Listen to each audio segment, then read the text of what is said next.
Percepcions personals. El moment diari de conversa a l'entorn d'una notícia. Amb Jordi Casellas i Esteve Llop.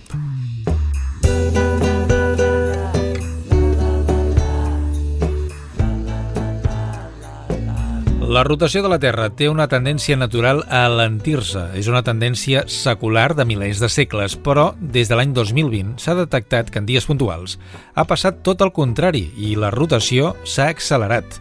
El 5 d'agost del 2025 el planeta va registrar un dels girs més veloços dels quals es té registre. Va durar 1,33 mil·lisegons menys que la mitjana habitual. Sembla molt poc, però això té conseqüències. En parlem amb Jordi Casellas. Què tal, Jordi? Hola, Esteve, què tal? Home, a veure, quan has dit? 1,33 mil·lisegons menys. Home, és molt això, Home, a veure, fa bromes a part. Home, té la seva conya, no, això? Però digue'm, perquè a mi m'interessa molt això. El que és significatiu és que hagi començat a funcionar aquest altre cicle que en dades puntuals escurça aquest moviment, perquè una cosa és que s'enlenteixi i que sigui una tendència, però és que l'altre és que alguns dies sigui a l'inrevés. La mesura d'alta precisió és possible gràcies a l'aparició dels rellotges atòmics que van aparèixer als anys 70. El dia més curt mai registrat va ser el 5 de juliol del 2024, en una rotació que va ser de 1,66 mil·lisegons més ràpida.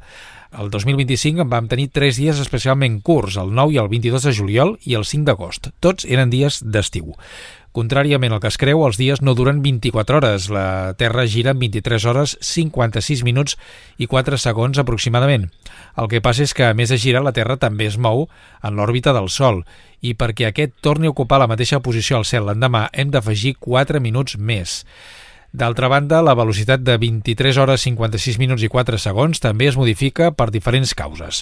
La tendència a alentir la rotació va començar en el moment en què es va formar la Lluna, fa 4.400 milions d'anys. El satèl·lit és la principal causa deferent la rotació. L'atracció gravitatòria provoca deformacions en els dos cossos celestes. En el cas de la Terra, aquesta deformació l'absorbeixen els oceans amb les marees i aquestes marees generen torsions que dificulten el gir. En canvi, en el cas de la Lluna, al no tenir oceans, es deforma la seva superfície, per això té trencaments a part dels meteorits que també hi impacten. L'energia no desapareix, sinó que es transforma. Per aquest motiu, els vents també tenen efecte en la rotació, perquè transfereixen energia entre l'atmosfera i la superfície. En els mesos d'estiu, a l'hemisferi nord, els corrents atmosfèrics tendeixen a moure's més lentament i això fa que el planeta hagi de girar una mica més de pressa. Per això no és casualitat que els registres més veloços s'hagin donat en dies d'estiu. D'altra banda, la reducció de la massa de gel als dos pols accelera la tendència del gir. És una altra llei de la natura que es diu conservació del moviment de gir. Per exemple, l'efecte de la patinadora sobre gel, que en fer un gir, arronsa els braços i sense fer cap esforç comença a girar més de pressa. Si es redueix el gel dels pols i l'aigua es distribueix pels oceans, és com si la Terra arronsés els braços. D'altra banda, acostumem a representar el nucli terrestre com una esfera perfectament rodona, però no ho és. Avui sabem que té irregularitats i protuberàncies que entren dins el mantell de la Terra. Aquestes intrusions del nucli dins del mantell també afecten la velocitat del gir de la Terra. I d'altra banda, l'acció humana també té un cert efecte en la rotació. En el cas de megaconstruccions com la presa de les Tres Gorges a la vall del riu Yangtze a la Xina. És la presa més gran del món i acumula tanta aigua que afecta com es distribueix la massa al planeta. S'afirma que els efectes són ridículament petits però existents i que això s'ha mesurat. Tots aquests petits canvis queden registrats i s'estableix un temps universal coordinat a partir de les lectures que fan diversos rellotges atòmics. És a dir, que aquí hi ha un munt d'informació que estem donant i de dades, però en qualsevol cas hi ha dies que la rotació a la Terra va més ràpida i hi ha dies que va més lenta.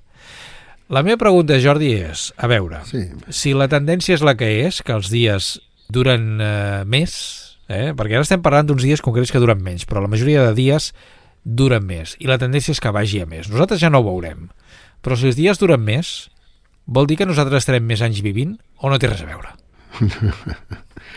La pregunta és, Pepe, duren més, però si la Terra gira més ràpida, no vol dir que dura menys el dia?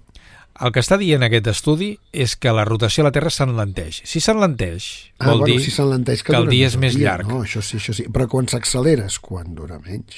Sí, però en aquest cas són dies molt puntuals, però la tendència és la que és. És la que és.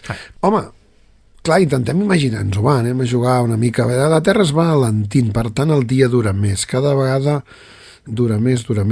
No, jo no crec que hi hagi una relació. Jo penso que en part sí, Té una Jordi? relació- Té una clar, relació, sí, és que, perquè, esclar, tu vius X anys, Sí, si tu visquessis en un altre planeta que, evidentment, Sí, el té temps. un gir més ràpid o més lent a l'entorn del Sol, els teus anys serien uns altres, d'acord. Sí, El temps això ho he passa vist. igualment per tothom, independentment d'on estiguis, però el cicle... No, perquè acaba d'aixecar-se Einstein un moment i ha dit no. El temps no passa igual per tothom, depèn d'on estiguis. Al marge d'on estiguis. No. O sigui, la percepció del temps, si tu estessis volant amb un avió a molta velocitat, perquè això és la teoria de la relativitat d'Einstein, o sigui, a major velocitat el temps passa més a poc. I aquí és el tema. Per tant, una persona que surt amb un coet a fer una volta, anem a posar 290.000 km per segon, no posarem mai la velocitat de la llum, perquè segons Einstein qualsevol objecte es desintegraria a 300.000 km per segon, 290.000, aquesta persona surt a la Terra, agafa el seu rellotge, una hora són les 4, torna a les 5, i a la Terra han passat una barbaritat d'anys, molts anys. Per aquella persona el temps li ha passat més a poc, perquè anava més ràpida. A la Terra, si la Terra comença a girar més a poc, no ho sé, on trobar el vincle. És a dir, jo faig una comparació de, diguem, ciutadans de la Terra en diferents moments del temps. És a dir, si nosaltres d'aquí, m'invento 1.000 anys, sí. visquéssim aquí, ens faríem més grans, envelliríem amb més temps o no? És que aquesta relació, clar, no s'hauria de veure. Clar, si nosaltres ens movem dins una esfera, la gravetat ens queda aquí dins, la nostra velocitat de rotació, jo crec que sempre s'ha de comparar amb algú extern. O sigui, nosaltres respecte al què, no? Ostres, aquí ja necessito l'ajuda d'Einstein, pobre, no em podrà ajudar, però segur que algun físic segur que m'ajudaria. Bé, mira, almenys el que hem fet és... És molt curiós, la pregunta aquesta és molt bona, Sí. Com ens afectaria a nosaltres una diferència de velocitat de rotació a la Terra a còpia d'anys i que la Terra girés més a poc. Alguna cosa Einstein hi tindria que dir segur, perquè ens explicaria doncs això, no? Jo conec les relacions velocitat-temps, no? Això està explicat i de manera molt fàcil, no? En el sentit de, doncs això, a major velocitat el temps passa més a poc. I a partir d'aquí, que això ja em sembla al·lucinant. Per acabar, Jordi, no sé si m'equivoco o no, però si no recordo malament, l'òrbita de la Terra respecte al Sol cada vegada és més gran. Per tant, arribarà un punt que hi haurà menys insolació. Per molt que la força del Sol a la Terra per efecte de la contaminació, el canvi climàtic, és major, perquè diguem que la protecció que hi ha de l'atmosfera és pitjor que la que hi havia, ens anem allunyant. Per tant, si ens anem allunyant, podem tenir un problema a futur, també. Sí, el que passa que aquesta distància amb aquestes mides que tal és ínfima jo crec, per arribar a notar res en això. No ho sé, però temes molt macos, ara deixa'm acabar amb un de conya, que és aquell que, si ens poséssim d'acord mig planeta a fer un salt de cop tots, es notaria la sacsejada?